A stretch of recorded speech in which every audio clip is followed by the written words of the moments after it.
जब आप त्रिकुटी पर पहुंचोगे वहां परमात्मा मिलेंगे इस दास के रूप में।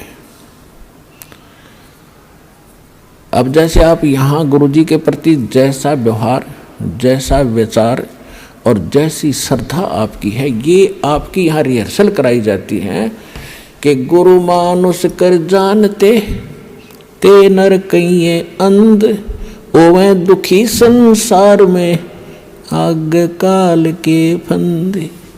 गुरु को मानुष नहीं जाने, गुरु गोविंद कर जानियो, रहियो शब्द समाए, मिले जब दंडवतम बंदगी, नहीं पल पल ध्यान लगावे।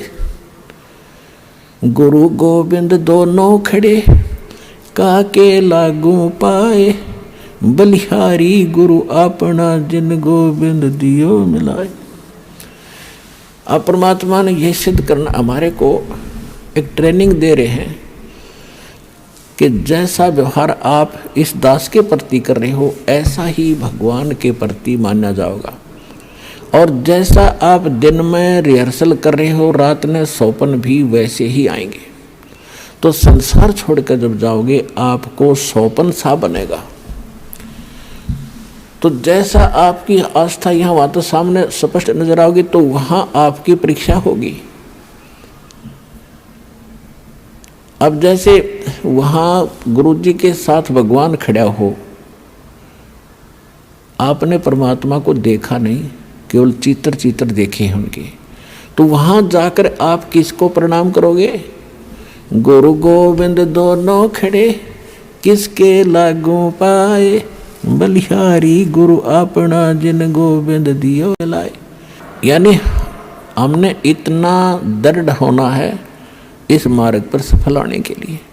वो जो दास के रूप में होगा वो भगवान ही होगा वहाँ पर। अब परमात्मा ये भी देखते हैं कि जैसे 120 वर्ष भगवान रह कर चले गए यहाँ पर, और इस दास के स्थान पर अगर वो आज होते तो आप तो पहचान तो सकते ही नहीं, क्योंकि जब भी ना पहचाना, क्योंकि जो लाहे का काम करें, एक लंगोटी ही बांध, धोती ही बांध के फटे पुराने कपड़ों में घूमे फिरे, सारा काम करें, तो हमने सोचे जनसाधारण आम आदमी है। तो इसलिए परमात्मा वो एक विधान बताएंगे और इसलिए दास को भेजा के भगवान को पहचानवा दे, आपको पहचान करा दे। और कैसे मिलेगा ये नियम बताओ।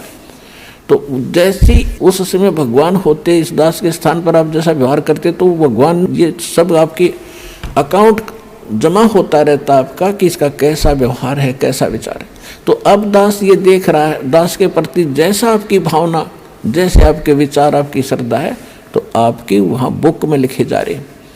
परमात्मा वाले स्थान के पास आपकी एक अलग से पैड है, आपकी बही है, आपका अकाउंट खुला हुआ है, एक फैक्स वहाँ जाता है।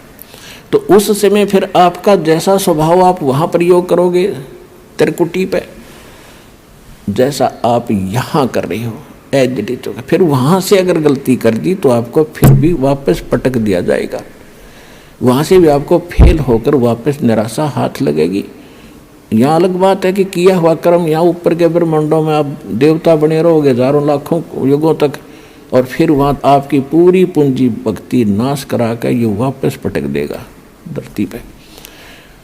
तो इससे बचने के लिए जो पहले हम मार खा गए, हमने धोखे खाए, उससे बचने के लिए अब ये फावल पॉइंट बताए जाते हैं। इसमें दृढ़ रहना बच्चों, बार बार यही आपको बताया जाता है।